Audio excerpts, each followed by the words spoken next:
காலையில் எழுந்த உடனே நம்ம முதல்ல சாப்பிடக்கூடிய உணவு எதுவாக இருக்கணும், நம்ம எடுத்துக்கிறதெல்லாம் சரிதானா அப்படின்னு சொல்லிட்டு பின்னாடி ரொம்ப வருஷம் கழித்து தான் இதை யோசிக்கக்கூடிய ஒரு நிலைமை இன்றைக்கி ஏற்பட்டிருக்குது மக்களுக்கு.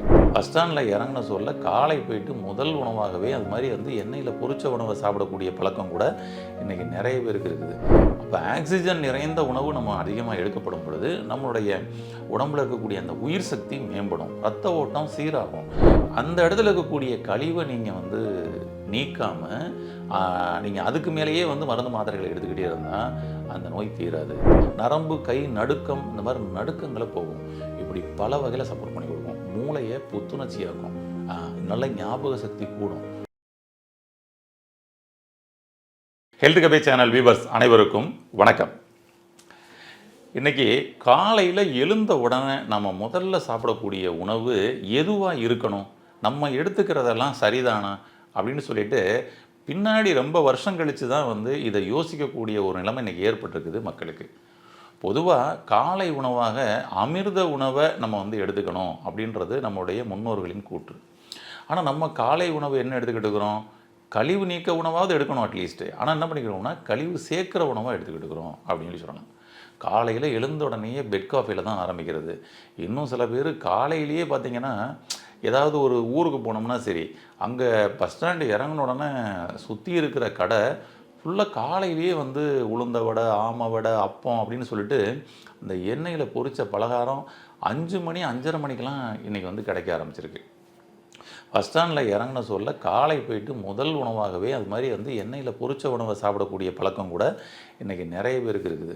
காலையில் எழுந்தோடனே போய் 2 வடை சாப்பிட்டு ஒரு டீயை சாப்பிட்டாதாப்பா அப்படின்ற மாதிரி இன்றைக்கி பல பேர் ட்ராவல் பண்ணிக்கிட்டு இருக்கிறவங்க சொல்லக்கூடிய ஒரு விஷயமா இருக்குது. சரி, வீட்டில் இருக்கிறவங்க அப்படின்னு பார்த்தோம்னா காலையில் எழுந்தோன்னா சூடாக ஒரு பால் காபியை சாப்பிட்டுட்டு தான் அடுத்த ரொட்டீன்.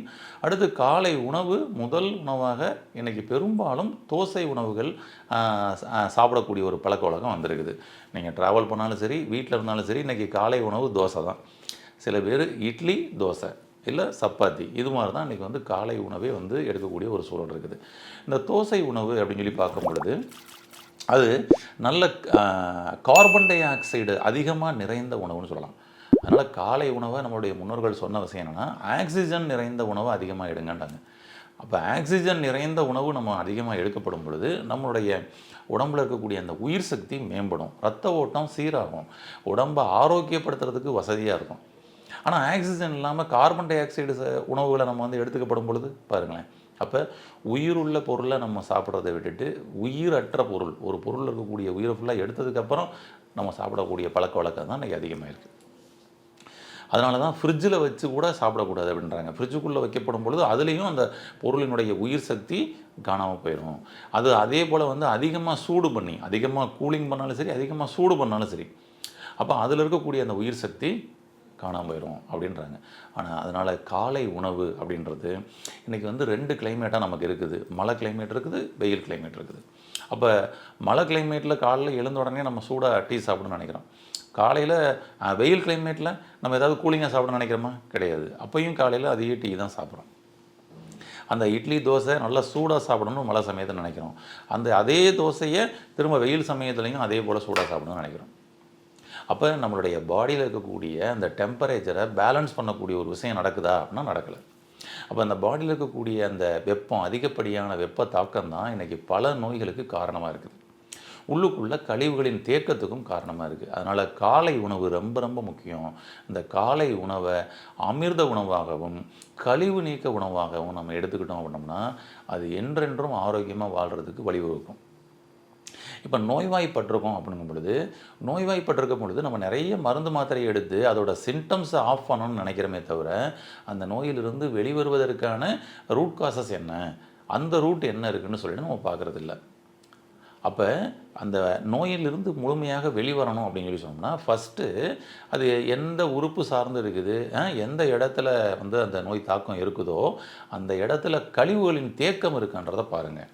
ஏன்னா இயற்கை மருத்துவத்தோட ஒரு சாராம்சமே என்னென்னா கழிவுகளின் தேக்கம் தான் நோய், கழிவு நீக்கம் தான் சிகிச்சை அப்படின்பாங்க.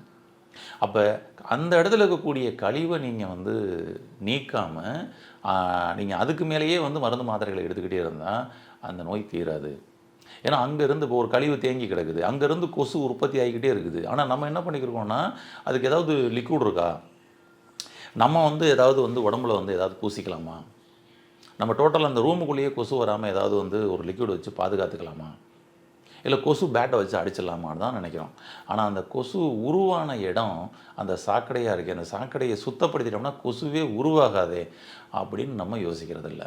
இது வெளியில் உள்ள இதே விஷயந்தான் நம்ம உடம்புக்குள்ளேயும் நடக்குது. நம்ம உடம்புக்குள்ளே இருக்கக்கூடிய ரத்தம் சாக்கடைகளாக கொஞ்சம் கொஞ்சமாக கழிவுகளாக மாறும் பொழுது அது கொஞ்சம் கொஞ்சமாக கொசுக்கள் உற்பத்தி ஆகிற மாதிரி இங்கே பாக்டீரியாஸ் வந்து பேட் பாக்டீரியாஸ் உருவாக ஆரம்பிக்குது. அந்த பேட் பாக்டீரியாஸ் நம்ம உடம்புக்குள்ளே ரத்தத்தில் வந்து பல நோய்களை இன்றைக்கி உண்டு பண்ணிக்கிட்டு இருக்குன்னு சொல்லணும்.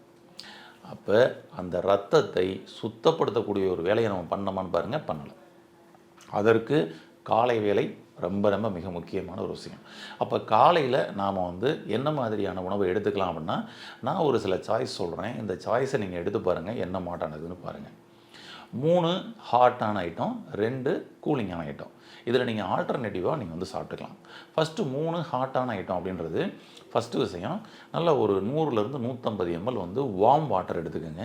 இந்த வார்ம் வாட்டரில் அப்படியே வந்து எலுமிச்சம்பழம், அப்படி எலுமிச்சம்பழத்தில் ஒரு அரைக்கால் எலுமிச்சம்பழம் அதில் அப்படியே பிழிஞ்சு விட்டுக்குங்க.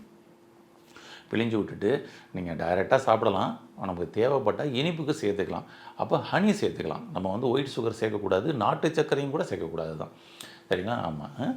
அப்போ கொஞ்சோண்டு ஹனி கலந்துக்கிட்டு, அதாவது ஒரு வார்ம் வாட்டர், கொஞ்சம் தேன், அதுக்கப்புறம் வந்து கொஞ்சம் எலுமிச்சம்பழச்சாறு கலக்கிட்டு சிப் பண்ணி சாப்பிடணும். இது வந்து காலை வேளை முதல் உணவாக இருக்கணும்.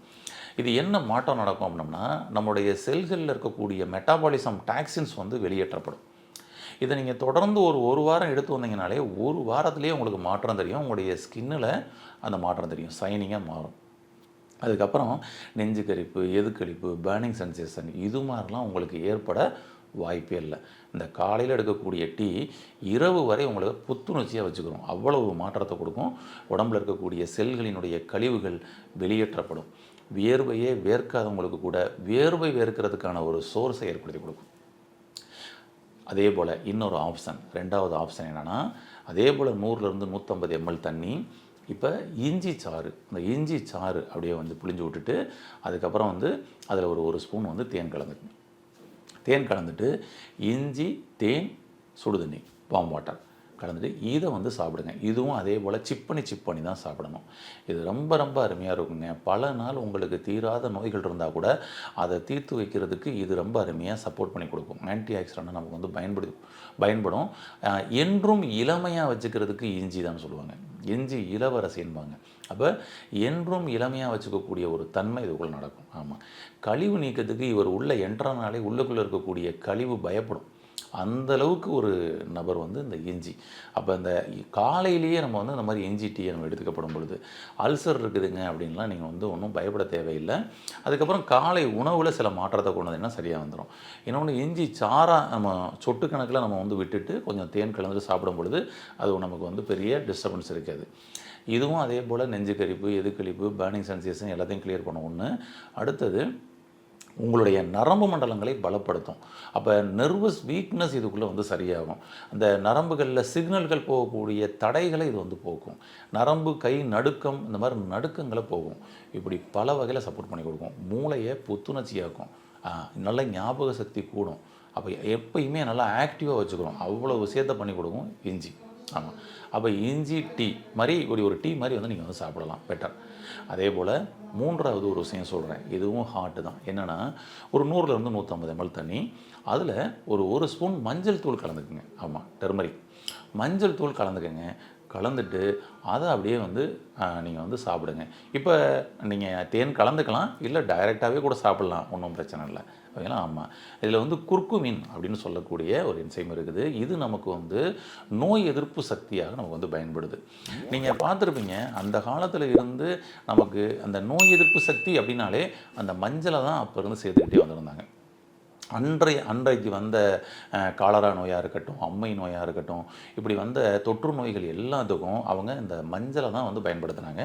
அப்போ இந்த மஞ்சளில் இருக்கக்கூடிய குர்குமின் நம்ம உடம்புக்குள்ள அவ்வளவு ஒரு பாதுகாப்பு மண்டலத்தை நமக்கு வந்து ஏற்படுத்தி கொடுக்குது.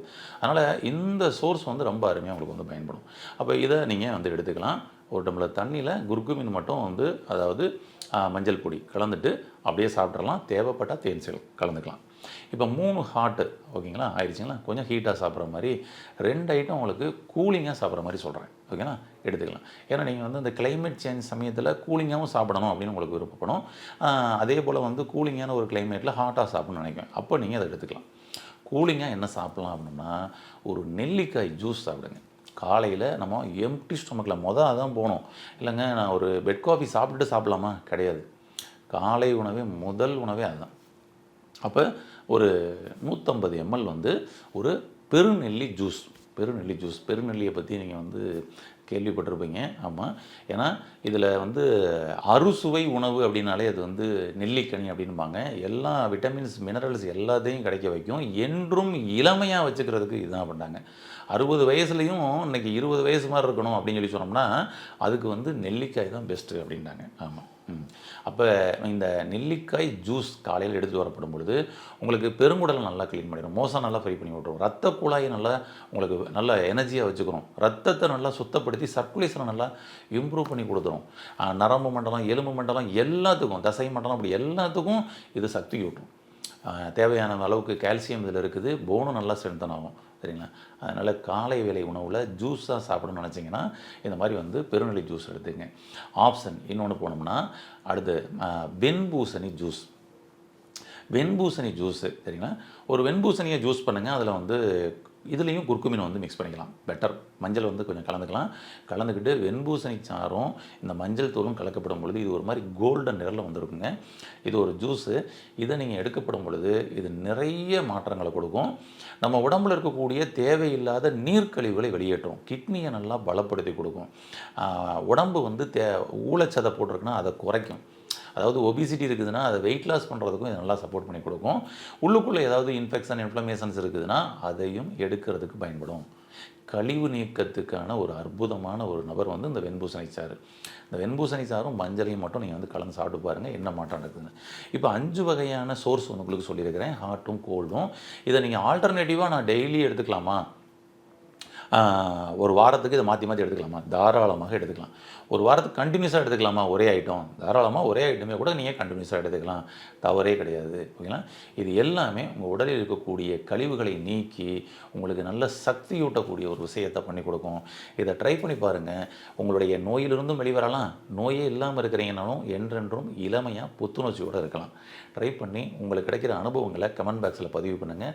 நண்பர்களோ உறவினர்களோ யாராவது இது மாதிரி வந்து எனர்ஜி இல்லாமல் வீக்காக இருக்கிறாங்க, இம்யூனிட்டி இல்லாமல் இருக்கிறாங்கன்னா அவர் முதல்ல காலையில் முதல் உணவு என்னன்னு கேட்டுட்டு இந்த ஐடியாஸை சொல்லி அவர்களையும் மாற்றமடைய செய்யுங்கள். வாழ்த்துக்கள். நன்றி. இந்த வீடியோ உங்களுக்கு பிடிச்சிருந்தா லைக் பண்ணுங்க, ஷேர் பண்ணுங்க, கமெண்ட் பண்ணுங்க. மறக்காம ஹெல்த் கஃபே தமிழ் சேனலை சப்ஸ்கிரைப் பண்ணிட்டு பெல் பட்டனை கிளிக் பண்ணிடுங்க.